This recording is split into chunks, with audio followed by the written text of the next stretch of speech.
Peace, peace, peace, peace, peace.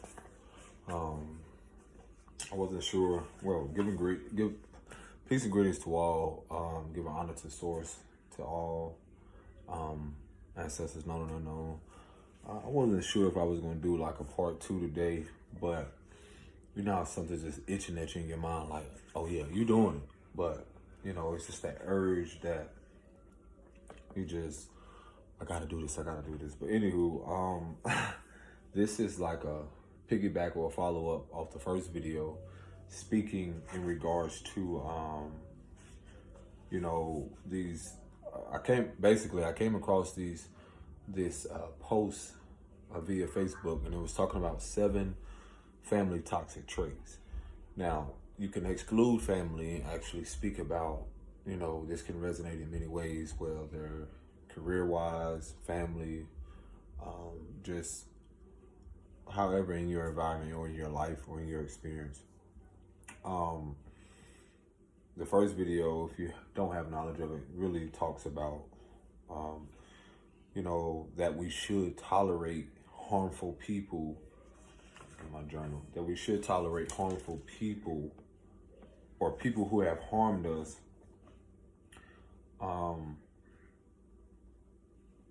that are related to us, you know, and that has caused mental or emotional harm, abuse, and basically how it should be pushed aside, and we should just tolerate this, and without these people taking accountability. And man, that video was amazing. Like I said, you could either watch this when I go back or however you see fit, but this goes into another topic in regards to that, which I'm going to express more about my own experiences. And this topic, again, this toxic trait or this dysfunctionality that if I myself of others who can relate or resonate, this one is about how not addressing family issues or conflict and pretending everything is okay. Haven't we all been there? And it says there's absolutely a time and place to address family conflict without physicality or like physical altercation, and, you know, someone being hurt physically. But shoving it under the rug can only lead to more issues and lack of overall trust. This creates an environment that feels inauthentic and unsafe, setting the tone that feelings don't matter. And I believe some of this I added to, or the feeling of not being seen, having emotional, unavailable parents or people in your environment when you're in your childhood can affect this as well. It says that this can model to children unhealthy methods of conflict resolution in their future relationship. Oh my gosh. Wow, I gotta stretch my jaw on there because, whoa. I can relate to this so much because, again, even how the previous video, because I'm probably going to just tie it to all together, but, you know, from my own experience I've had recently and in the past, how I've been affected by verbal abuse, slander, and for those of you that don't know what slander is, it's like someone basically trying to attack your character, and more so like use things in the past or something to pretty much evade or avoid really their shadow or acknowledging what they've experienced. So in that, I've had a lot of false accusations, a lot of spiritual attacks, and against myself, my tribe, and have had to have this talk with myself, because we don't realize how, whether someone is physically harming someone or really speaking, because slander also is a form of bullying. So it doesn't really matter, because sometimes I expressed, I used to tell myself, I'm like, well, why is this happening to me? Why is people coming at me? Why, if I done this inner work and shadow work, that people feel like they can attack me in these ways?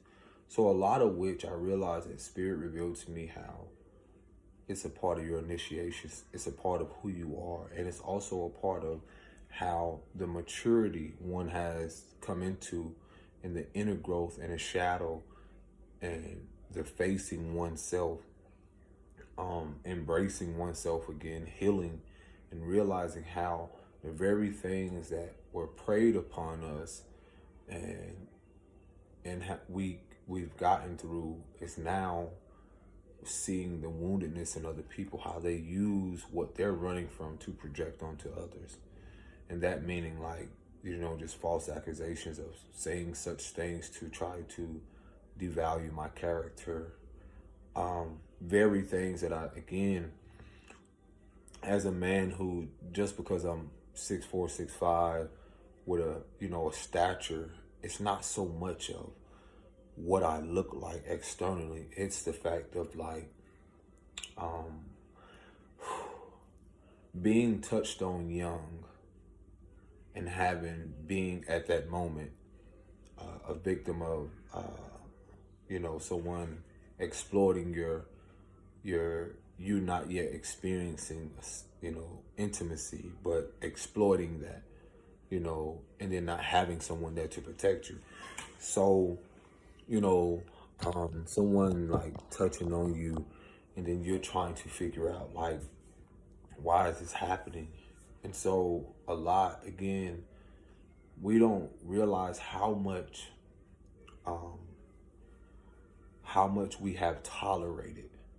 And it's like that saying goes, it's like, you keep poking a bear and expecting it not to bite your ass, or kick, or that term of like kicking a dead horse, or kicking someone while they're down. Like, don't ever kick a man while he's down, or kick someone while they're down, because the tables turn. And so again, the first video speaks about how harmful people, or people who have inflicted pain, whether consciously or unconsciously, in a way to where their unawareness, or they're not realizing how men such as myself, being affected by something that young, and then have someone falsely accuse me of touching or doing something.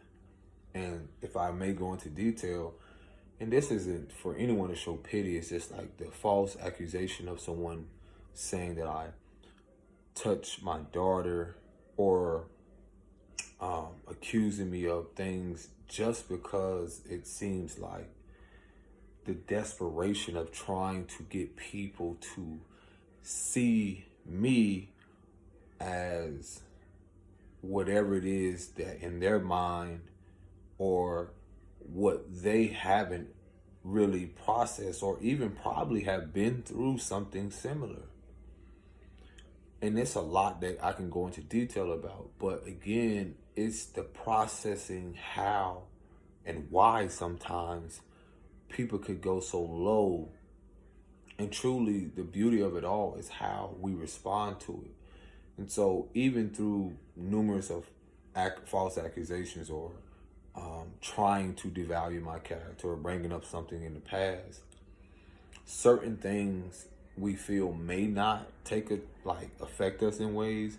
It may not affect us in that moment, but it affects, and if it does, feel that it can, because things can be hurtful, and sometimes we don't really assume that in that moment that it really has penetrated or affected our auric field, or our life.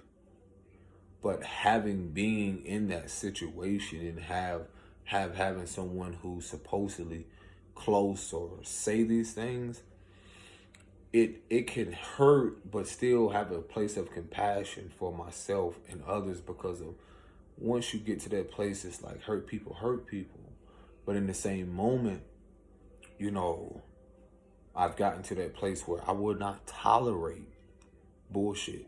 I would not tolerate people, anyone, assuming that they could say, or even not even just say, because it's truly how I respond, but this display of dysfunctionality or attacking one's character and not knowing their backstory. Because either someone can relate, but it's so much of how it affects everyone. Because mentally, physically, it takes a toll on someone's mental and emotional well-being. And not to mention, it's like it's a process, being verbally, emotionally, physically abused to where, and manipulated in ways to where you're now processing this. We're now processing this in our, I don't like the term adulthood, but people use it, but we're now processing this because we still have an inner child. And that certain things have, it brings up an inner wound, but it also reminds me of why I'm healing that, and the awareness of how people are wounded and how their attacks are like becoming like trying to hit a giant with a toothpick in a way, and it does nothing. In a way, it's just again, not allowing these people not only access to me anymore, but that process looks different for everyone. So this is what the part 2 is about. It's like how someone has caused pain or harm, and them just assuming because they're obligated to think that they can just either do this again or walk over you, or just assume that the boundaries won't be set. But I'm here to let you know that it's okay to set boundaries. It doesn't matter who it is, family, friends, associates, mother of your kids, father, all those things, because it's different for people. It's different for me, it's different for you. In reality, it's the fact of, one of the most challenging things is that it can be very difficult because, that can really be a deal breaker for a lot of people, because no one can really tell you how to live your life. No, and a lot of us are regaining and recovering, I say like those fragmentations of our innocence. And so these people are reflecting the similar energies that once were represented, represented by those who inflicted it. And what I'm saying is, like, I had a mother who was verbally abused at that time, accepted it, healed through it. But what I had to do was that I could not tolerate that. I had to distance myself, and however much distance I see fit and feel, I feel it's my birthright to do, whether that be not only distance, but communication. Because it's not taught to us to heal from these, not only environments, but this is why a lot of people are pushed away, because they can no longer tolerate the behavior patterns of people who keep this dysfunctionality, this distortion going, feeding it, fueling it. And it can no longer be fueled and fed if we're not energetically in these same places. It's like, how can you grow in places that are rotting? This behavior leads to what? Self-destruction. If you're trying to empower yourself and build something upon truth and honesty, one of my most challenging things is I had to let go of the very things that was causing me the suffering. And it wasn't at one point it was the people, but I had to see myself. I had to see my own actions. I had to see what was my part in fueling it. What was my part in keeping it going, keeping that narrative going. So if I saw that there was no accountability, I had to express to someone like, hey, I'm at this place where I can no longer deal with, in a sense of like heartbreak or people attacking me just because, people may feel you're connected to this person or this person, so they feel an obligation to devalue or, crucify, your name and your character, or do everything to show the weakness in how they think that they're empowering, or encouraging this other person to do something, and in reality it shows a form of weakness because there's no accountability, there's no acknowledgement of self. It's always other people. So in reality, I had to share with someone that I would no longer. I don't see what it is that as I'm healing and my body is responding, it's not just my body. It's like my body dealt with this trauma.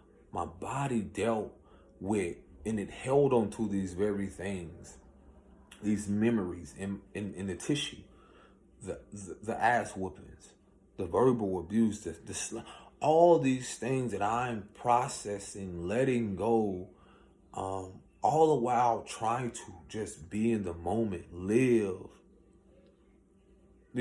trying to, get up, speak life into myself, and unprogram and let go of the idea of what my mom when I was younger thought I should be, what our fathers or what people in our life, the words that wasn't pleasant, the words that didn't give us life, all those things that we're trying to, the mental fuckery in the way of like the mental, how could I say, like it's almost like mind control in the way we're trying to recover the divine mind, the divine aspect of who we are, that, the powers that used to be was trying their best to manipulate us in or to be consumed by and use others. So in that process of that, it's like, if I choose not to communicate with these people simply because there is no accountability, if they can speak through someone else, and if you have something to say about me and you have to go speak to someone else or spread these things or whatever, which really slander is free promotion. That's how I look at it. So either way, it's all working for my greater good, for the highest good, only reflecting back me to love myself. So again, where there is no accountability, I do not feel obligated or feel that I need to reconnect, communicate, interact, or any way contractually agree to be with these people, around them, or anything. And so do you. Because it looks different for everyone. One moment.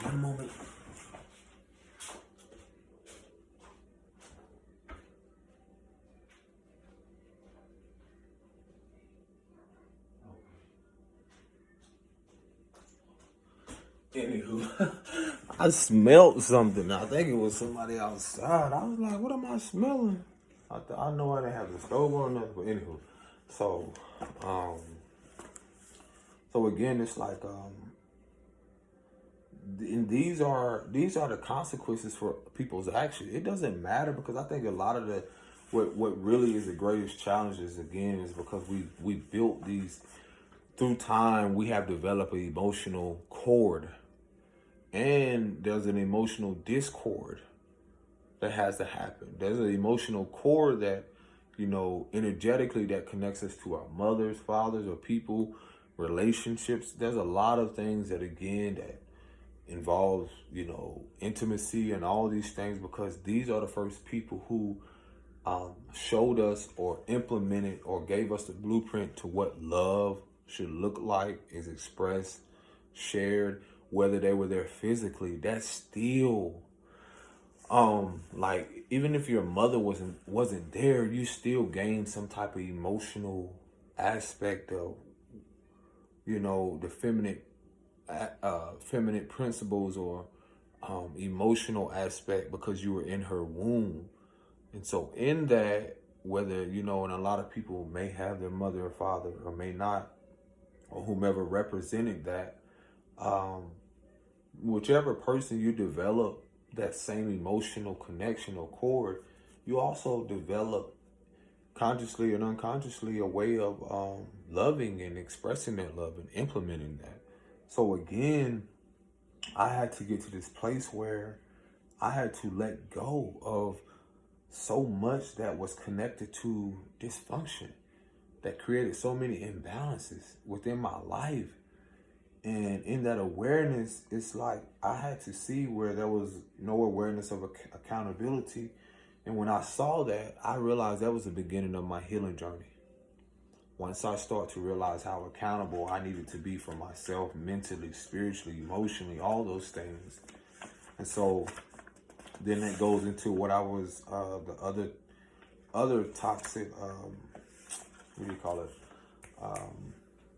The toxic trait or whatever that I saw in this post. And it was talking about how not addressing family issues and conflicts and pretending like everything's okay. Whoa.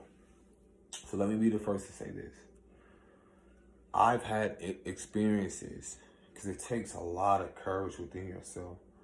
And sometimes the very thing I feel a lot of us run from is confrontation.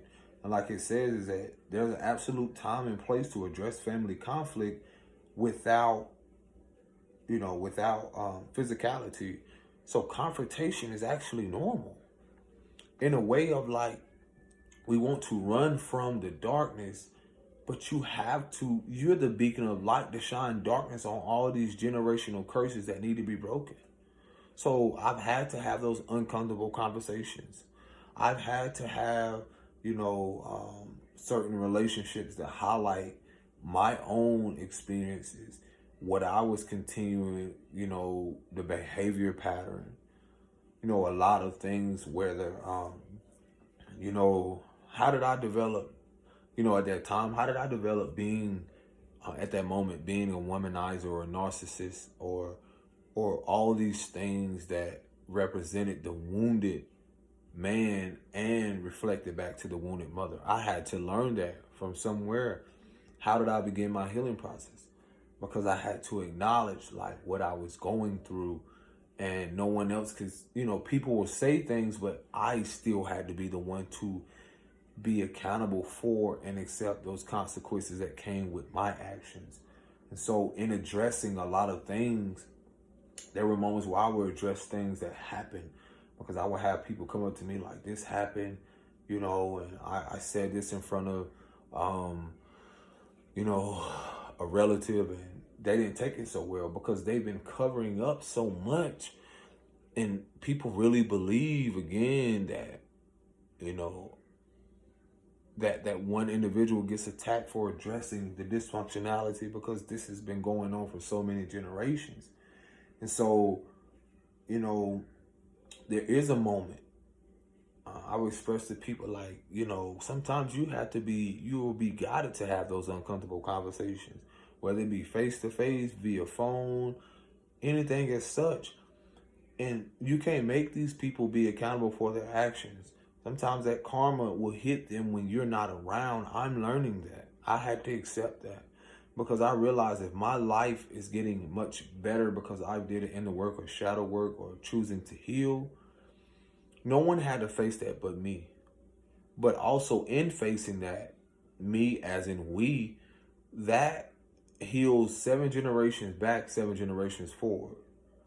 And probably, who knows really how much more that it really has an effect on, everyone else. And so that takes a lot of courage and resilience and consistency to even show up for yourself, to even set these boundaries, to stay consistent, to know to reassess your value, because your value, whether people manipulate it through things, through money, because that goes a lot with addressing family issues and conflicts, pretending like everything's okay, because you have people that were in circumstances where they would give them money. They will be given certain things, and this can be in any environment. I'm talking about work-related, anything.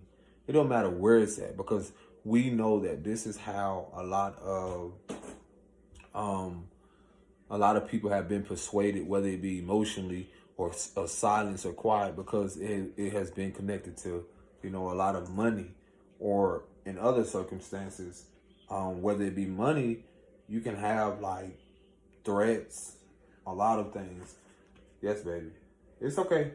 Daddy doing the video. I'll come back. What you need, baby? Baby, you got no clothes. You gotta go put it down. Baby. You wanna go to the park in a minute? Okay, go get you some shorts and I'll be in there, okay? Here you go. Get your juice. All right. Yeah, I'm coming. Get your shorts and when you get your, well, I'll probably put you some pants on. Where did Dad go? The cat? Where did Mommy go? Mommy had to step out. She'll be back a little later, okay? Okay. All right. In the park. Hmm? We're gonna get you some pants and we're gonna go to the park, okay? Okay. All right. So again, in a lot of the things that are, and the things that are not addressed, you're seeing now coming up a lot. And what that does for a lot of people, baby, put it in your, okay. But the things that are not addressed, again, is that, what's that saying goes? It's like, what's hidden will someday fight to be acknowledged. Yes. And so that means all the things that we hoard energetically that has been in our DNA structure or has been in our body, you know, that these traumas, and you can research these things of your own. These things come out in many ways. Everything don't come out so pretty. People be acting like this shadow work and inner work. This shit comes out so pretty, like, oh yeah, I just want to talk to you about this. No. I've experienced things with my partner. There's things that people have been keeping in. Think about things that you have been keeping in since you were a toddler, since you were a child.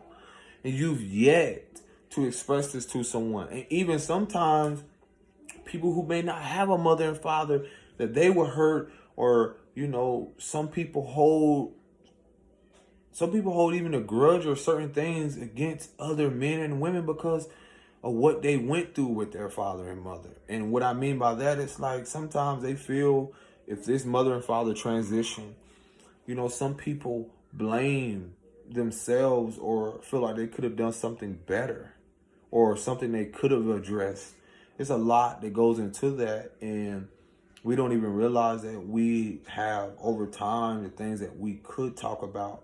We're not realizing how much communication can actually help a lot of us, and how much we can relate through communion, through communication, through speaking up. Because again, we can't force these people to see us. We cannot force no one to really see to the depths of who we are. You know, we cannot force, throw it away, baby, throw it in the trash.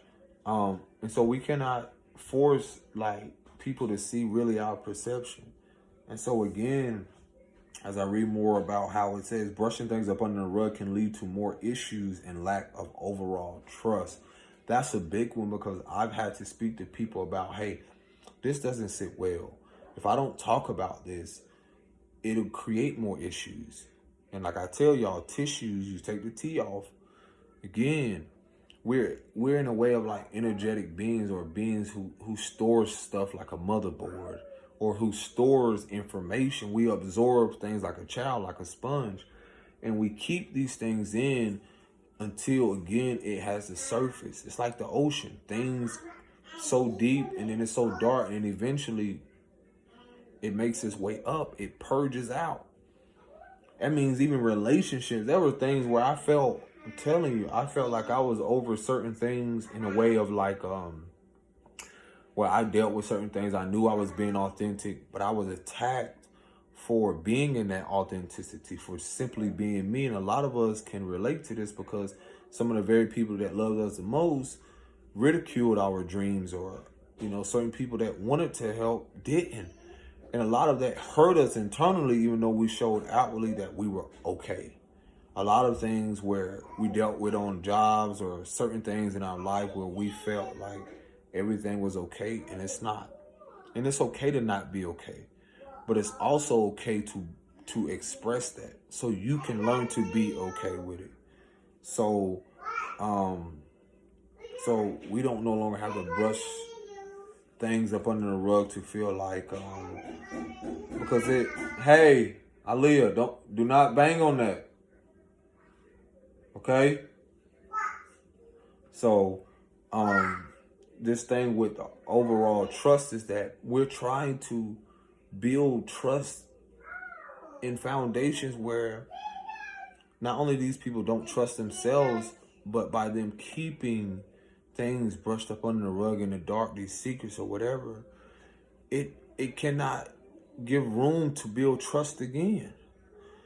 And that's one of the most challenging things, because it's not, in being in it so long, is that when that illusion is shattered and that foundation is shattered and crumbling, we're forced to trust ourselves. We're forced to build a foundation again, and a lot of us don't know what that looks like. So,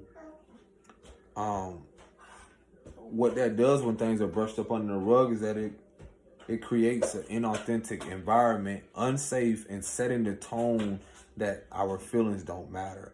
And that's so beautiful. I mean, that's amazing, because again, if the foundation isn't authentic, and again, it's like I've been in relationships or been in environments where it's like trying to sleep with one eye open, or that this person is emotionally manipulating in a way to where it's like, I've been in situations where it's like, where else am I gonna go?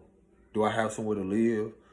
Dang, I gotta start our way over. That's the most challenging thing, because if you have grown to love your family or these people who say they love you, your first thought is not to be like, oh, they're not gonna ever not help me. And in reality, once you start to build authentic and be authentic with yourself and true to you, that will begin to highlight the inauthenticity and how unsafe this environment has always been, because it hasn't been an environment where you can actually speak your truth.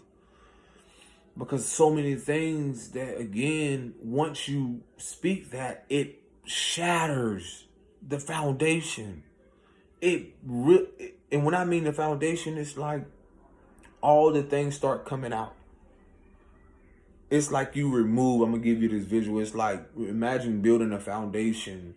How could I say this? You have those foundations with rocks, but basically it's like building a foundation upon sand. Okay, you building a house upon sand, but eventually that when the water rises, that sand begins to slip out and that foundation gives, and then guess what? The whole house goes with it, everything in it. Or in a sense of like how, let's say, a lot of us have been the not so much building block, but also Bob Marley said this in the song. I would recommend this song. I think it's called Cornerstone. It says, the stone that the builder refused will someday be the head cornerstone. And it's like, your rejection is not only our protection, but you are going to be that like, the last shall be first, that last cornerstone, that stone that is needed the most, in a way. Not to say all the other stones didn't play a part, but it's an aspect of how, again, these environments that have, we're not realizing aware. Aaliyah. Okay, wipe it, baby. Where is it at? Okay, wipe it off. Take what you're eating and go into your room and stop hitting that window, okay? That is not okay. Okay?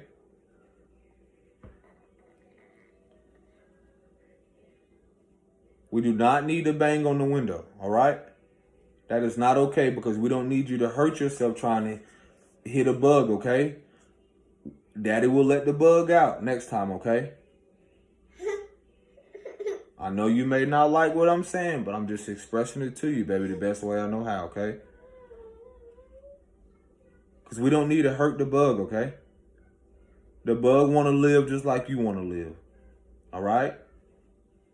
Did you get the bug off? Okay, then. Are you all right? Okay. Now, Daddy gonna finish up his video, and then we'll go in there and get you some pants, and we're gonna go for a walk or go to the park, okay? Okay. It's a Bobby a house. Okay. And Okay. I'm married too. And so, let me see, where was I at? Baby, Baby, I'm daddy making a video, okay? I'll be right with you, all right? Dada, you funny. You funny too, definitely. So again, we haven't realized until a lot of us now in our 20s, 30s, or whatever age, is how unsafe these environments have been, because if there's not inauthenticity, if people are not being real with themselves, then obviously they're hoarding so much of emotion or storing things. And imagine parents or people who haven't told their story about being molested, or about, numerous of things that again continues to loop until you are the one that has to speak about it, that has to be open and honest, no matter how uncomfortable it is. Because see, that uncomfortability leaves you, it's a gateway to your emotions, and your emotions are pretty much a portal to you becoming a better version of yourself. So you don't have to hold on, baby. You don't have no clothes on. I don't want you to be on the video with no clothes on, okay?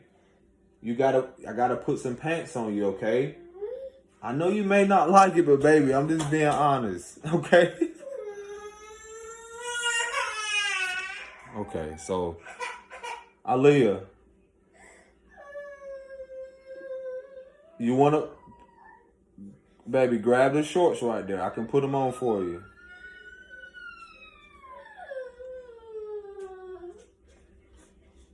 Baby, you don't, baby, I'm not putting you on the camera with no clothes on, baby. You gotta put clothes on. Yeah, I know you laughing now, but don't nobody want to see your butt cheeks on no camera. We're not doing that. There you go. All right.